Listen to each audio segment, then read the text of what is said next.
बच्चों, welcome to the class. हम कर रहे हैं innovator science grade 6 from Eduraise India Amit publication house. आज हम करने वाले हैं हमारा chapter number 5 that is measurements of length and its motion. तो सबसे पहले हम आउटकम्स देखते हैं कि हमें चैप्टर के अंदर क्या क्या पढ़ना है और लास्ट तक हमें क्या क्या चीजें समझ आ जाएंगी। Standard units of measurement, SI unit of length, then tools used for measuring length, then moving things around us and types of motion. ये सारी चीजें आपको चैप्टर के एंड तक क्लियर हो जाएंगी। नाउ सम स्टेपिंग स्टोन्स, यहाँ पे आपको कुछ एग्जाम्पल्स दिए हुए हैं और पूछा हुआ है कि ये कौन सा मोशन है। When you done with the chapter आपको बहुत अच्छे से क्लियर हो जाएगा कि ये कौन कौन से मोशन है और आप उनके जवाब इजीली दे पाओगे। Now let's begin. In ancient time people used the length of a foot, the width of a finger and the distance of a step as units of measurement। पहले के टाइम में क्या होता था कि लोग किसी चीज को नापने के लिए क्या करते थे, या तो अपनी फीट की लेंथ यूज करते थे कि फुट स्टेप्स रखते थे और उनको काउंट करते थे, या फिर आपने फुट की विड्थ वो देखेंगे कि कितनी विड्थ है इसकी, या फिर आप अपने फुट्स के बीच में डिस्टेंस भी मेजर करने के लिए फुट स्टेप्स यूज कर सकते हो कि कंटिन्यूसली आप ऐसे चलो, फिर उसके बाद ऐसे, फिर ऐसे, फिर ऐसे, वो इस तरीके से भी डिस्टेंस मेजर करते थे। When you measure, you are finding out the size, amount, weight और degree of something by using an instrument or device। जब आप मेजरमेंट करते हो तो आपको पता क्या निकल के आता है, किसी भी चीज का अमाउंट या क्वांटिटी। लाइक आप साइज मेजर कर रहे हो तो आपको उसका साइज पता चलेगा, आपको वेट भी पता चलता है, आपको अमाउंट या डिग्री पता चल जाती है कि टेम्परेचर हम डिग्री में मेजर करते हैं तो कि कितनी डिग्री सेल्सियस हमारा टेम्परेचर हो रहा है। ये सारी चीजें आपको पता चलती है जब आप किसी इंस्ट्रूमेंट से या डिवाइस से किसी भी चीज को मेजर करते हो। अब मेजरमेंट है क्या? Measurement is a technique in which the property of an object are determined by comparing them to a standard quantity. किसी भी चीज की प्रॉपर्टी आपको निकालनी है एक स्टैंडर्ड क्वांटिटी से कंपेयर करके, जो आपके पास अमाउंट आएगा, जो आंसर आएगा, वो उसका आपका मेजरमेंट कहलाएगा। Okay, in the early days people use handspans, cubit, arm length and footsteps as different units of measurement to measure the length and distance. पहले के टाइम में लोग क्या करते थे कि अपने हैंडस्पैन क्या होता है, इस पॉइंट से इस पॉइंट तक की डिस्टेंस कितनी है, तो वो उसको यूज करते थे चीजों को मेजर करने के लिए। लाइक आपको कोई टेबल मेजर करनी है या फिर आपको कोई डिस्टेंस मेजर करनी है तो आप ऐसे करके अपने हैंडस्पैन से उसको मेजर कर सकते हो, या फिर आप आर्म लेंथ यूज कर सकते हो, फुट स्टेप्स यूज कर सकते हो। तो पहले तो ऐसे कोई आपके पास स्टैंडर्ड यूनिट्स नहीं होती थी, तो लोग ये तरीके निकालते थे किसी भी चीज को मेजर करने के। Quantity that can be measured is called a physical quantity. कोई भी ऐसी क्वांटिटी जिसको हम मेजर कर सकते हैं उन्हें हम फिजिकल क्वांटिटी बोलते हैं, जैसे कि length, breadth, volume, mass, speed, time and temperature. और ये सारी कैसी है, हमारी फिजिकल क्वांटिटीज है, क्योंकि इनको हम इन सबको मेजर कर सकते हैं इजीली। नाउ एक्टिविटी 1, अब आपको एक एक्टिविटी परफॉर्म करनी है और इसका एम क्या है, measurement of width of table with handspan. आपको एक टेबल दी जाएगी, उसकी आपको मेजरमेंट बतानी है कि ये कितनी चौड़ी है, इसका डिस्टेंस कितनी है, वो भी अपने हैंडस्पैन को यूज करके। अच्छा, हमें चाहिए क्या क्या, एक टेबल चाहिए, एक बच्चों का ग्रुप चाहिए, बस इन चीजों की हमें रिक्वायरमेंट है। प्रोसीजर क्या करना है, जैसे आपको इमेज में शो किया गया है उसी तरीके से आपने मेजरमेंट लेना है टेबल का, और लास्ट में सब बच्चों की आपको ऑब्जर्वेशन लिखनी है कि किसका आंसर कितना आया। यहाँ पे आपने सारे बच्चों का सीरियल नंबर लिख के उनके नाम लिख लेने हैं। फिर पता करना है, जैसे आपने टेबल मेजर करना शुरू किया ऐसे, इसके बाद ऐसे, फिर ऐसे, फिर ऐसे, हो सकता है कि लास्ट में कुछ एरिया बच जाए जहां आपका पूरा हैंडस्पैन आ नहीं पा रहा है, तो वहां आप अपनी फिंगर्स यूज करोगे। लाइक वो 2 फिंगर की जगह है 3 की है, 4 की है, इस तरीके से जैसे आपको इमेज में शो किया गया है। तो यहाँ पे आपने लिख लेने हैं नंबर्स ऑफ हैंडस्पैन कि कितने नंबर्स थे, दूसरा कि नंबर ऑफ फिंगर्स, कितनी फिंगर्स यूज हुई है लास्ट में, और width of table from handspan and fingers, और बाद में कितनी विड्थ निकली है। आप ऑब्जर्व क्या करोगे इस एक्टिविटी को परफॉर्म करने के बाद, when we analyse the value of width recorded in the given table we will notice different measurements for the same table। हमें पता चलेगा कि एक ही टेबल, देखो टेबल तो चेंज नहीं हो रही है, तो सेम टेबल के लिए अलग अलग आंसर आएंगे बच्चों के। क्यों? क्योंकि सबका हैंडस्पैन का साइज अलग है, किसी का हाथ छोटा हो सकता है, किसी का हाथ बड़ा हो सकता है, तो सबके आंसर्स डिफरेंट हो जाएंगे। देन कंक्लूजन क्या है हमारा, a handspan is just an estimation of length to be measured। You can measure the length of your room and classroom by another ancient method that is footstep। और ये सिर्फ एक estimation था जो लोग पहले यूज करते थे किसी भी चीज को मेजर करने के लिए, और आप अपने रूम की डिस्टेंस भी मेजर कर सकते हो वही कोई पुराना दूसरा तरीका यूज करके, जो कि इन्होंने एग्जाम्पल पे दिया है फुटस्टेप्स का। Now activity number 2, measurement of length of your classroom with footstep length. अपने क्लासरूम की आपको डिस्टेंस मेजर करनी है, क्या यूज करके? अपने फुटस्टेप लेंथ को यूज करके। क्या करना है? बस बच्चों का ग्रुप चाहिए, वही जैसे हमने अभी लास्ट एक्टिविटी की थी, आपने अलग अलग बच्चे की मतलब जो आपकी ऑब्जर्वेशन आई है उसको रिकॉर्ड करना है, चेक करना है, सबकी वहां पे भी आंसर अलग आएंगे क्योंकि सबके फुट लेंथ अलग है। तो ये भी एक एस्टिमेशन है सिर्फ। और करना कैसे है?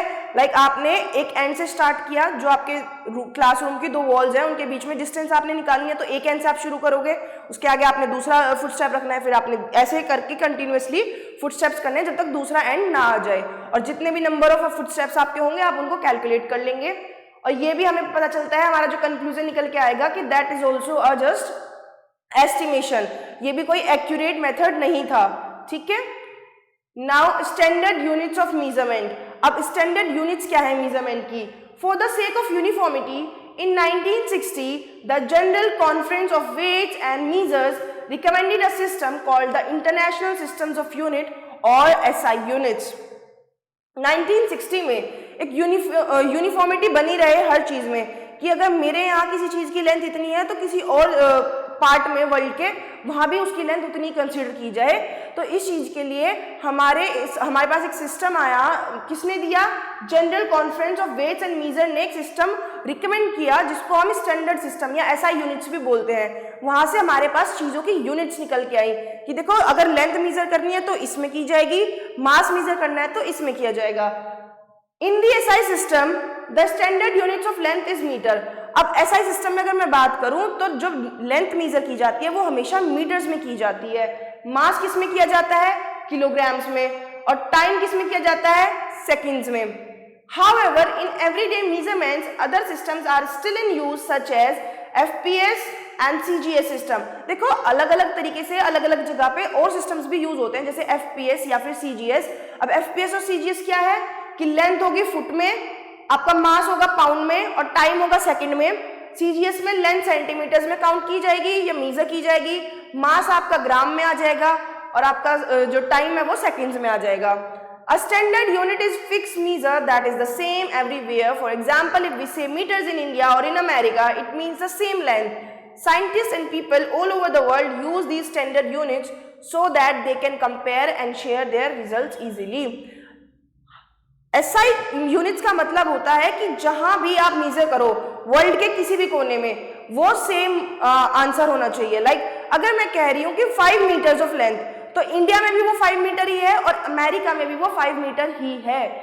ऐसा नहीं है कि अमेरिका में वो 50 हो जाएगा। इसीलिए इस एसआई यूनिट्स बनाई गई ताकि साइंटिस्ट जब अलग अलग जगह पे डिस्कवरीज करते हैं, इनोवेशंस करते हैं, तो उनके आंसर्स, उनकी रिसर्च आपस में इजीली अंडरस्टूड हो और हर जगह यूनिफॉर्मिटी बनी रहे। इसलिए साइंटिस्ट ने ये सिस्टम्स इन्वेंट किए, रिकमेंड किए। Okay, the SI unit of length is metre. Here are other common standard units of length also, namely millimeter, centimeter, inch and kilometer। देखो वैसे SI यूनिट तो लेंथ की मीटर है, but उसके कुछ और SI यूनिट्स भी हैं, जैसे कि आपकी कौन कौन सी है? मिलीमीटर हो गई, सेंटीमीटर हो गई, इंच हो गई, किलोमीटर हो गई। Units of measurements depends upon the size of objects to be measured. For example, the distance to be between measured in kilometers, the length of a pen or pencil is measured in centimeters and the length of a cloth is measured in meter or so on। देखो आप किस चीज को major कर रहे हो ये object पे डिपेंड करता है कि उसकी लेंथ आप किस चीज में मेजर करोगे। मैंने आपको बताया कि लेंथ की इतनी सारी यूनिट्स है, बट ऐसा नहीं है कि आप ये यूनिट्स कहीं भी यूज करोगे, आप ऑब्जेक्ट को देख के ये यूज करोगे। जैसे कि आपकी लेंथ जो है, डिस्टेंस दो जगह के बीच की, वो बहुत बड़ी होती है, तो आप उसे मिलीमीटर्स में काउंट नहीं करोगे, आप उसको मेजर करोगे किलोमीटर्स में। लेकिन अगर आपको क्लॉथ का कोई पीस मेजर करना है तो आप उसको मीटर में निकालोगे। वहीं अगर आपको पेंसिल या पेन मेजर करना है, वो छोटे होते हैं, उनके लिए आप किलोमीटर तो वर्ड यूज नहीं करोगे, तो उनको आप सेंटीमीटर्स या मिलीमीटर्स में काउंट करोगे। ठीक है, तो ऑब्जेक्ट पे भी डिपेंड करता है कि आप जो लेंथ बता रहे हो वो किस ऑब्जेक्ट की बता रहे हो। अब कुछ रिलेशंस यहाँ दिए गए हैं, जैसे कि 1 किलोमीटर में कितने मीटर्स होते हैं? 1000 मीटर्स। 1 मीटर में 100 सेंटीमीटर्स होते हैं और 1 सेंटीमीटर में 10 मिलीमीटर्स होते हैं। डन। इसको आपने याद रखना है, ये आगे आपके न्यूमेरिकल्स में या क्वेश्चन सॉल्व करते टाइम काम आने वाले हैं। मेजरमेंट ऑफ लेंथ, अब मेजरमेंट ऑफ लेंथ हमने पढ़नी है। Distance of an object from one end to another is known as length. किसी भी ऑब्जेक्ट की एक एंड से दूसरे एंड तक के बीच की डिस्टेंस लेंथ कहलाती है।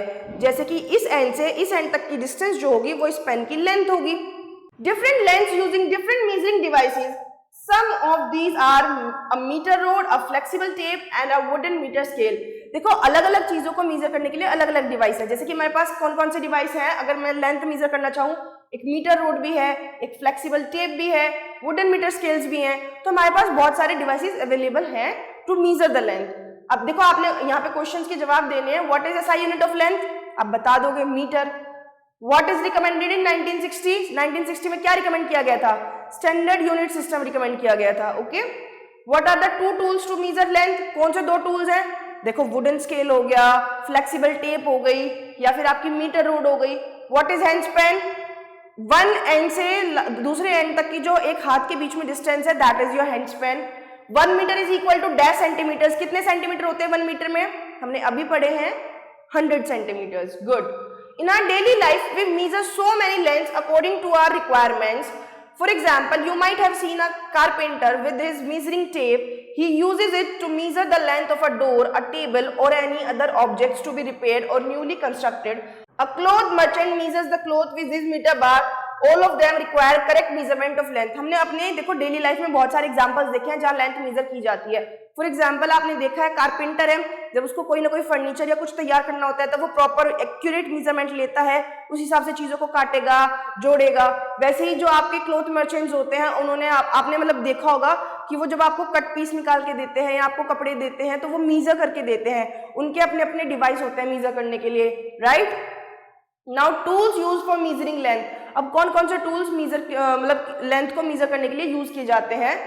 While using a meter scale or a ruler for measuring length, the steps given below should be followed carefully.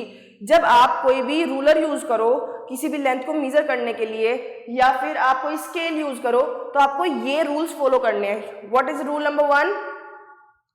Keep the ruler along the length of a scale so that zero mark of the ruler coincides with the one end of object as shown in the given image. The ruler and the one edge of the object should be parallel to each other.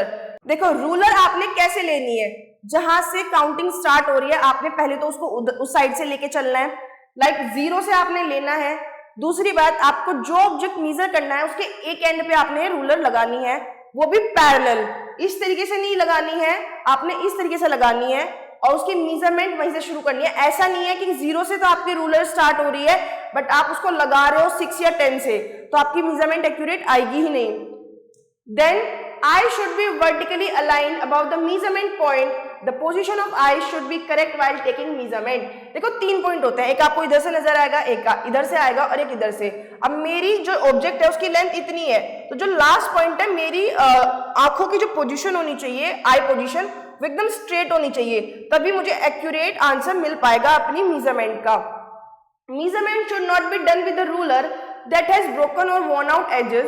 It can be taken from some other marks on the ruler. Example, if we want to measure from 3 centimeter mark to 7 centimeter mark, the length is 4 centimeter. कहना ये चाहते हैं कि आपकी अगर ruler टूट गई है या खराब हो रखी है तो जरूरी नहीं है आप 0 से ही लेके चलोगे, आप 1 से 2 से या 3 से भी स्टार्ट कर सकते हो, जहां से आपकी रूलर बिल्कुल सही है, और उससे आगे आप लेंथ देख लो। सपोज आपकी किसी चीज की लेंथ 3 से शुरू हुई और 7 तक आ गई, तो आप यहाँ 7 में से 3 माइनस कर दो, दैट इज उसकी लेंथ कितनी हुई, 4 centimetre. Done. Correct position of eye, आपकी कौन सी पोजीशन सही है बिल्कुल आंखों के लिए। अगर आपको कोई चीज मेजर करनी है, आपके पास देखो यहाँ पे 3 पोजीशन दी गई है, ए बी एंड सी, तो ए से भी देखोगे तो आपको कम यूनिट मतलब आपका आंसर कम आएगा, सी से देखोगे तब भी कम आएगा, वो अपेरेंट आंसर होगा, बिल्कुल एक्यूरेट नहीं होगा। तो आपकी पोजीशन एकदम बी पे होनी चाहिए to have the accurate reading. Okay, now moving ahead, measuring the length of a curved line, a string can also be used to measure the length of a curved line. A string is placed along the curved line and its end points are marked. Thus the length between the two end points is measured by a ruler. अगर आपको किसी curve line की length major करनी है तो आप कैसे करोगे, एक धागा लेना है, फर्स्ट एंड पे रखो और लास्ट एंड पे रखो, कर्व लाइन के ऊपर बिल्कुल उसी तरीके से। करना क्या है, फर्स्ट और लास्ट एंड्स के बीच में आप मार्क लगा लो, फिर स्ट्रिंग को उठाओ, सीधा रखो, रूलर से मेजर कर लो, आपको लेंथ पता चल जाएगी कि ये कर्व लाइन कितनी लेंथ की थी। सेम आपने यहाँ पे एक एक्टिविटी परफॉर्म करनी है, कोई भी कर्व लाइन जिस पेपर पे आपकी ड्रॉ रखी है वो पेपर लेना है फ्लैट सरफेस पे, वहां पे आपने अपने धागे को प्लेस करना है। ए और बी पॉइंट उनको मार्क कर लो जो आपका स्टार्टिंग और लास्ट पॉइंट है। आपने यहाँ पे अच्छे से मार्क करके पूरा धागा अपना उस कर्व लाइन पे प्लेस कर लेना है। जब आपका धागा पूरा हो जाए तो आप उसको उठाओगे, रूलर से अच्छे से मेजर करोगे और आपका आंसर आ जाएगा। This is how you can measure a curve line. Okay, now measuring the length of a curve line using a divider. अब आप डिवाइडर को यूज करके एक कर्व लाइन की लेंथ कैसे बताओगे? आपने डिवाइडर का छोटा सा पार्ट पोर्शन दोनों लेग्स खोलने हैं। सपोज आपने उनके बीच की डिस्टेंस रखी रूलर से लेके 10 सेंटीमीटर, तो जो आपकी कर्व लाइन है आप उस पे ऐसे फर्स्ट एंड से स्टार्ट करो और ऐसे ऐसे करते करते आप लास्ट तक ले आओ, और जितने भी टाइम्स आपने अपने डिवाइडर को उठा के आगे आगे शिफ्ट किया है वो नंबर्स याद रखने हैं। सपोज मैंने अपने डिवाइडर के दोनों लेग्स के बीच की डिस्टेंस ली है 10 mm यानी 10 मिलीमीटर, और मेरे कर्व लाइन की लेंथ के लिए मुझे डिवाइडर 20 बार प्लेस करना पड़ा, तो मैंने दोनों नोट कर लिए। और हो सकता है कि लास्ट में मेरा कुछ पार्ट रह जाए, एक्स्ट्रा पार्ट जो बहुत छोटा सा उस लेंथ को कवर ना करे, तो उस हिसाब से मैं अपने डिवाइडर को अरेंज कर लूंगी और उसको चेक कर लूंगी। तो मेरे कर्व लाइन की लेंथ निकलेगी कैसे? Number of times divider is move, मैंने 20 टाइम्स किया था तो 20, देन उन दोनों के बीच में डिस्टेंस कितनी थी उसकी मल्टीप्लाई यानी 10 टाइम्स, और प्लस लास्ट में मैंने रिमेनिंग पोर्शन को किस हिसाब से मेजर किया, जैसे कि वो 3 mm का आ गया, तो इसकी मल्टीप्लाई इसमें करके जो आंसर आएगा आप उसमें इसको ऐड कर दोगे and you will get your final answer. Done. Now some questions. The length of a curve line can be measured by a metre scale directly. क्या मैं किसी कर्व लाइन की लेंथ डायरेक्टली मीटर स्केल से measure कर सकती हूँ? It's false. The metre is standard unit of length. Length की ऐसा यूनिट मीटर है? Yes, true. We should keep a eye vertically about the measurement point? True. In motor vehicles, odometer is fitted to measure the distance? True. Now, moving things around us. When an object changes position as compared to its surrounding with the passage of time, the object is said to be in motion. जब आप अपनी surrounding में अपनी position change करते हो with respect to other things, उस time आप बोले जाओगे मोशन में। जो आपकी मूवमेंट है, जो आपका डिस्प्लेसमेंट है, वो शो करता है कि आप मोशन में हो। You can see many moving objects in your surrounding. आप अपने आसपास बहुत सारे मूविंग ऑब्जेक्ट्स देखते भी हो, जैसे कि vehicles, birds, animals and people. We can see the movement of sun, the moon, the stars in the sky. Even हम सन, मून और स्टार्स की भी स्काई में मूवमेंट इजीली देख सकते हैं। We have tools for them. When you go to school you see some people doing morning walks, animals moving and birds flying. आप देखते हो जब सुबह स्कूल जाते हो तो बहुत से लोग मॉर्निंग वॉक पे निकलते हैं, बर्ड्स उड़ते हैं, जानवर इधर से उधर चलते हैं। So objects which keep changing their position are said to be in motion. तो सारे ऑब्जेक्ट, सब वो ऑब्जेक्ट जो अपनी पोजीशन चेंज कर रहे हैं वो कहलाएंगे कि वो मोशन कर रहे हैं। Look around yourself. You may find a dog, a cow, a tree, birds, a building, a butterfly, a boy, a chair, a table, a girl. Some objects out of the above are moving while some are at rest. आप देखो, ये जो आपको इतने सारे object दिए गए हैं, आसपास आप देखना, इनमें से कुछ तो मूवमेंट कर रहे होंगे, कुछ स्टेशनरी पोजीशन में होंगे यानी रेस्ट में होंगे। तो आपको कैटेगराइज करना है कि मूविंग में कौन से थे और एट रेस्ट कौन से थे। ओके, नाउ अब आपने टाइप्स ऑफ मोशन पढ़ रहे हैं कि मोशन के कितने टाइप्स और कौन कौन से हैं। तो डेली लाइफ में हम 4 मोशन से बहुत फेमिलियर हैं, जो कि है linear, circular, periodic and oscillatory. Linear motion क्या है? The motion of an object is in a straight line is called linear motion. किसी भी सीधी लाइन में अगर कोई मोशन हो रहा है, that is called linear motion. A moving car और अ बस ऑन अ स्ट्रेट रोड, अगर कोई मूविंग कार है या कोई बस है जो सीधी रोड पे चल रही है, वो एक लीनियर मोशन का एग्जाम्पल है। दूसरा एग्जाम्पल आप देखो, एक एथलीट जो रन कर रहा है 100 मीटर्स किसी भी स्ट्रेट ट्रैक पे, वो भी एक लीनियर मोशन का एग्जाम्पल है। एक car running on a straight road is also an example of linear motion. Now circular motion, when an object moves along a circular path it is said to be in circular motion. जब कोई चीज किसी circular path के along move करती है वो circular motion में कहलाती है। फॉर एग्जाम्पल, आपका फैन जैसे ऐसे मूव करता है वो सर्कुलर मोशन करता है। देन आपके हैंड्स ऑफ क्लॉक, जो घड़ी है, जब उसमें घड़ी में सुइयां ऐसे ऐसे चलती है वो सर्कुलर मोशन करती हैं। वेल्ड स्टोन, आप किसी भी धागे में एक स्टोन बांधो और उसको ऐसे ऐसे घुमाओ तो वो अपने आप एक सर्कुलर मोशन का एग्जाम्पल होता है। Now periodic motion, when a motion repeats itself after a fix period of time then it is called periodic motion. किसी भी पीरियड के बाद, मान लो वो पीरियड 10 मिनट का भी हो सकता है, एक दिन का भी हो सकता है, तो जब एक फिक्स पीरियड के बाद एक ही चीज रिपीट हो रही है, वो फिर रिपीट हो रही है, वो फिर रिपीट हो रही है, तो हम उसको बोलेंगे कि वो पीरियोडिक मोशन कर रही है। For example, rocking chair, needle of a swing machine and heart beat of a healthy person. किसी भी स्विंग मशीन में, यानी जब कपड़े सीलते हैं, स्विंग मशीन होती है, जो उसकी सुई होती है वो ऐसे ऐसे ऐसे चलती है, तभी हमारा यार्न जो है उसमें चलता है, तो वो भी हमारा एक पीरियोडिक मोशन है। हमारी हार्ट बीट रेगुलरली बीट कर रही है, वो भी एक पीरियोडिक मोशन है। इवन आपकी जो अर्थ रोटेशन रिवोल्यूशन करती है, वो भी पीरियोडिक मोशन है। और ये सारे एग्जाम्पल हमारे पीरियोडिक मोशन के थे। Now oscillatory motion, when an object's mean position is in the middle but it moves to and fro along the same path then it is known as oscillatory motion. Some of the examples are movement of a pendulum and a movement of a swing. देखो, अगर आपकी कोई mean position यानी fix position centre में है, फिर भी आप उसके आगे या उसके पीछे जा रहे हो और ऐसे कंटिन्यूअसली मूव कर रहे हो, तो आप बोल जाओगे कि आप ऑसिलेटरी मोशन कर रहे हो। जैसे कि पेंडुलम मूव करता है, आपके स्विंग्स मूव करते हैं, बट मीन पोजीशन उनकी फिक्स होती है सेंटर में। Okay, now know your scientist. Galileo Galilei was a famous Italian scientist who lived from 1564 to 1642। एक इटली के साइंटिस्ट थे और बहुत फेमस है। उनका नाम क्या है? Galileo Galilei. उनकी बर्थ डेट आपको बताई गई है कि उनका लाइफ स्पैन कितना था। उनका बर्थ हुआ था 1564 में, उनकी डेथ हुई 1642 में। He is known as the father of modern science. उनको मॉडर्न साइंस का फादर भी कहा जाता था। क्यों?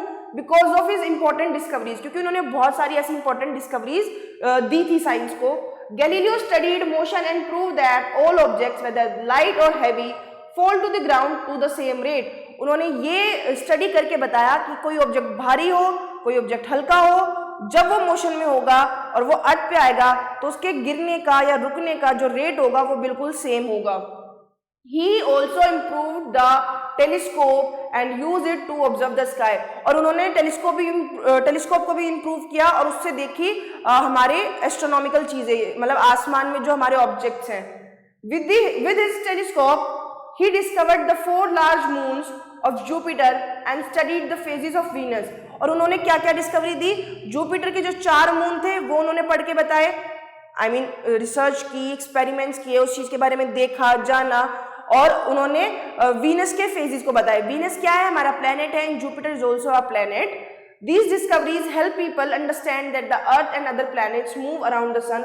और इन डिस्कवरीज की वजह से ही हमें पता चला कि हमारी अर्थ या दूसरे प्लैनेट्स हमारे सन के अराउंड रिवॉल्व करते हैं। Although many people disagree with him at that time, his ideas became the foundation for modern science। हालांकि उस टाइम पे हर कोई उनकी बात से एग्री नहीं था, कुछ लोगों ने उनका अपोज भी किया, बट स्टिल उनके आइडियाज जो थे वो मॉडर्न साइंस के फाउंडेशन बने। His work inspired later scientists like Isaac Newton। उनके काम से ही इंस्पायर हुए बहुत सारे हमारे बाद में आने वाले साइंटिस्ट। उनमें से कोई एक का नाम क्या है? Isaac Newton. अब आपको कुछ वर्ड्स दिए गए हैं जो हमने पूरे चैप्टर में पढ़े हैं, उनकी आपको यहाँ अच्छे से डेफिनेशन है, जैसे कि measurement, units, standard units, length, motion, rest, circular motion, periodic motion, oscillatory motion, ये आप अच्छे से गो थ्रू करेंगे। Now points to reflect. आपने पूरे चैप्टर में क्या क्या सीखा, क्या क्या समझा। Measurement is a technique in which properties of an object are determined by comparing them to the standard quantity. Measurement एक वो तरीका है जब आप किसी चीज की प्रॉपर्टी पता करते हो कंपेयर करके किसी फिक्स या स्टैंडर्ड क्वांटिटी के साथ। Quantity that can be measured is called a physical quantity. कोई भी क्वांटिटी जिसको हम मेजर कर सकते हैं हम उसको फिजिकल क्वांटिटी के नाम से जानते हैं। और लेंथ की SI यूनिट है metre. Distance from one end of an object to the another is called length. और किसी भी ऑब्जेक्ट की एक सिरे से दूसरे सिरे तक की दूरी उसकी लेंथ कहलाती है। मोटर व्हीकल्स में ऑटोमीटर इसलिए यूज करते हैं ताकि उसके डिस्टेंस आप निकाल सको। A string can also be used to measure the length of a curve line। और एक किसी भी कर्व लाइन की अगर आपको डिस्टेंस निकालनी है तो आप उसमें स्ट्रिंग यूज कर सकते हो। किसी भी स्ट्रेट लाइन में अगर मोशन होगा उसको हम लीनियर मोशन बोलेंगे। सर्कुलर पाथ के अलोंग होगा तो हम उसको सर्कुलर मोशन बोलेंगे। किसी फिक्स पीरियड के बाद होगा वही चीज अपने आप को रिपीट करेगी तो हम उसको पीरियोडिक मोशन बोलेंगे। और कोई भी चीज अपनी मेन पोजीशन से टू एंड फ्रो करेगी तो हम उसको ऑसिलेटरी मोशन बोलेंगे। Now there are some exercise, questions हैं यहाँ पे जो आपने करने हैं। आपने अभी पूरे चैप्टर में जो जो चीजें सीखी वो यहाँ पे आप रिकॉल करेंगे और आंसर करेंगे। डन। चलो, the first one is SI unit was adopted all over the world in, पूरे वर्ल्ड में SI यूनिट का सिस्टम जो आया था वो कब आया था? 1960. Then the SI unit of length is meter. 1 kilometer is equals to, 1 kilometre किसकी इक्वल होता है? 1000 मीटर के. Which is a correct relationship? इनमें से करेक्ट रिलेशनशिप क्या है? 1 सेंटीमीटर में 100 metre? This one is wrong. 1 kilometre में 100 metre? This one is wrong. 1 metre have 100 centimetre? Yes. And 1 kilometre have 1000 metre? Yes. तो इसमें दो रिलेशन हमारे बिल्कुल सही हैं. A moving car on a straight road shows a, हमारी कोई भी कार जो स्ट्रेट रोड पे चल रही है वो कौन सा मोशन होता है? Linear motion. तो यहां पे आपका लीनियर मोशन का ऑप्शन नहीं है, but your answer should be linear motion. Easy? Okay, moving ahead, we have another exercise that is fill in the blanks and true false. First one is dash is the SI unit of length. Length की SI unit क्या है बेटा? Metre. Now footstep is just an dash of length to be measured. It's just an estimation.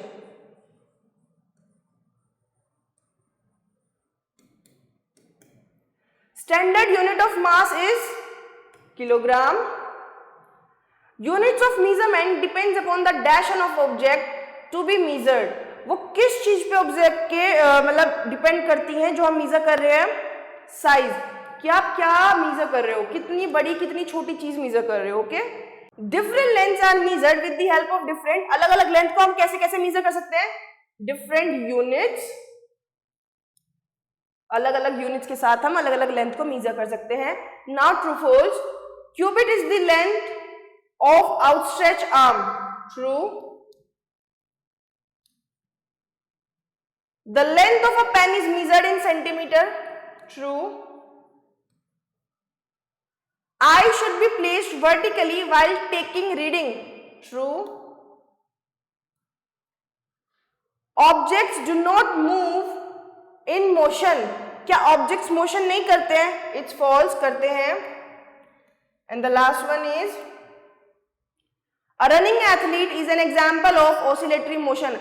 एक running athlete क्या oscillatory motion का example है? Running athlete is an example of linear motion. So this one is false. Done. Okay, now moving ahead, we have match the following and question answers. आपको दो column दिए गए हैं और आपको उनको रिलेटेबल या सूटेबल आंसर से मैच करना है.